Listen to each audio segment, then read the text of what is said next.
Reddy Congress MP Chamala Kiran Kumar Reddy మాట్లాడుతున్నారు. Live చూద్దాం.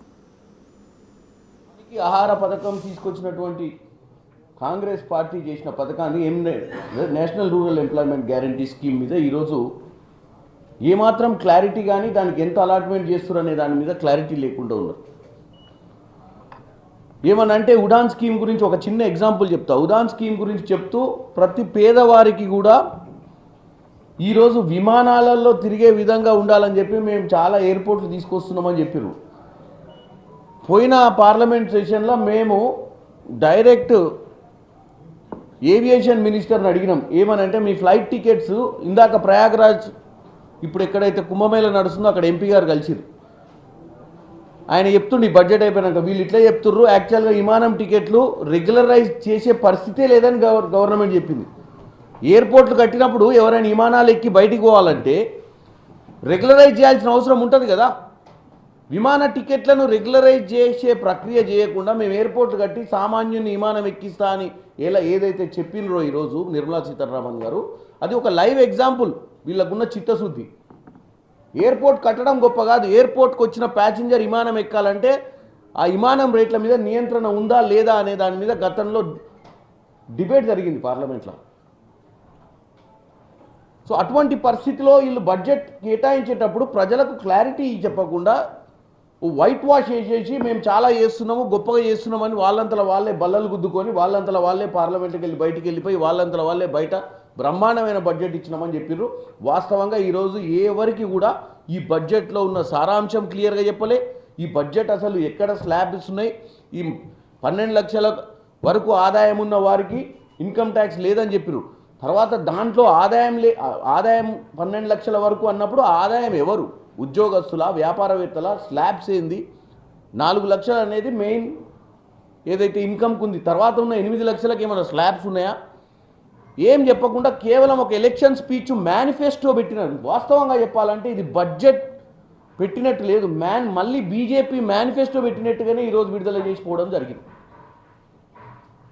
Full clarity తోటి గంట సేపు మాట్లాడారు. గంట సేపట్లో ముఖ్య అంశాలు చెప్తున్నామని చెప్పి అదేదో 100 వార్తలు సాయంత్రం వస్తుంది టీవీలో 100 వార్తలు అని చెప్పి దేశవ్యాప్తంగా వార్తల గురించి చదివి వెళ్ళిపోయారు తప్ప వాస్తవంగా ఆ వార్తల వెనుక ఉన్న వాస్తవాలు చెప్పకుండానే ఈరోజు ఈ ఎన్నికల ప్రచార బడ్జెట్ సమావేశాన్ని ముగించారు.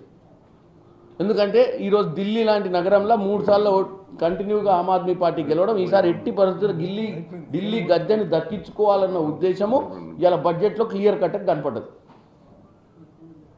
ముఖ్యంగా తెలంగాణ రాష్ట్రానికి సంబంధించి ఆల్రెడీ మల్లు రవి గారు, మా అన్న రఘురామ్ రెడ్డి గారు చెప్పారు, తెలంగాణ రాష్ట్రం గురించి చర్చ లేదు, ఊసు లేదు, ముచ్చట్లేదు. ఓవరాల్గా దక్షిణాది రాష్ట్రాల గురించే చిన్న చూపు చూస్తున్నది బీజేపీ ప్రభుత్వం. ఎందుకంటే ఎక్కువ ఇన్కమ్ ట్యాక్స్ కానీ, ఎక్కువ కమర్షియల్ ట్యాక్స్ కానీ, సేల్స్ ట్యాక్స్ కానీ, జిఎస్టీలు కానీ ఈరోజు వాస్తవంగా దక్షిణ భారతదేశం నుంచే ఎక్కువ వస్తాయి. దాంట్లో తెలంగాణ అనే రాష్ట్రము చాలా కీలకమైన రాష్ట్రం ఉన్న జనాభా ప్రకారం. మరి వీళ్ళ రాజకీయ అవసరాల కోసమే బడ్జెట్లు ఎక్కువ కాన్స్టిట్యున్సీలు ఉన్నటువంటి ప్రదేశాల మీద, ఎక్కువ సీట్లు ఎక్కడైతే బీజేపీ గడిస్తుందో ఆ రాష్ట్రాల మీదనే కాన్సన్ట్రేట్ చేస్తారా, లేకపోతే భారతదేశం మొత్తానికి కూడా బడ్జెట్లో సమానమైన భాగాన్ని ఇచ్చే ప్రయత్నం చేస్తారా అనేది రేపు మార్చిలో వీళ్ళు ఫుల్ క్లారిటీతో ఎప్పుడైతే వస్తారో దీని మీద ఇప్పుడు చర్చలు కూడా ఉన్నాయి. మండే నుంచి డెఫినెట్గా మేము కాంగ్రెస్ పార్టీ తరపు నుంచి, తెలంగాణ తరపు నుంచి మాకు రావాల్సినటువంటి విభజన హామీల నుంచి మొదలు పెడితే రానున్న రోజులలో తెలంగాణలో ఏం అవసరం ఉంది, గత 10 ఏళ్లుగా నియంత పాలన చేసినటువంటి కేసీఆర్ ఏ రోజు వీళ్ళని పట్టించుకోలేదు, ఏ రోజు వచ్చి మంత్రులు గెలవలేదు.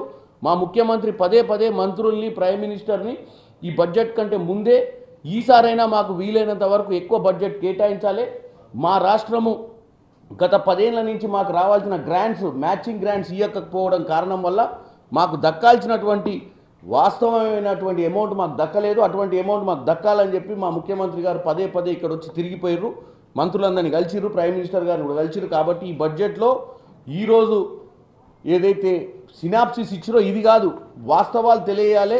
సమానమైన బడ్జెట్ దేశంలో ఒక గుజరాతే కాదు, ఇవాళ గుజరాత్ వ్యాపారస్తులకు అనుకూలంగానే మీరు తయారు చేస్తున్న వ్యవస్థ కాదు. ఇవాళ అన్ని రాష్ట్రాలలో కూడా అంబానీలు, అదానీలు చేయాల్సిన అవసరం నరేంద్ర మోడీ గారికి ఉంది. ఎందుకంటే ఓన్లీ గుజరాత్ నుంచి మీరు చెప్పుకుంటే 10 మంది టాప్ 10 బిజినెస్ మ్యాన్ కూడా ఈరోజు చెప్పుకుంటే వాళ్ళ రాష్ట్రం నుంచి వచ్చిన వాళ్ళే ఉంటారు. ఆయన ఇంకా ముఖ్యమంత్రి అనే ఆలోచన నుంచి ప్రధానమంత్రి అన్న ఆలోచనకు రావాలి. ఈ బడ్జెట్ని ఇంకా ప్రాపర్గా పబ్లిక్ అర్థమయ్యేటట్టు అన్ని రాష్ట్రాలను ఇందులో చేకూర్చి ముందుకు తీసుకోవాలని కోరుకుంటున్నాం.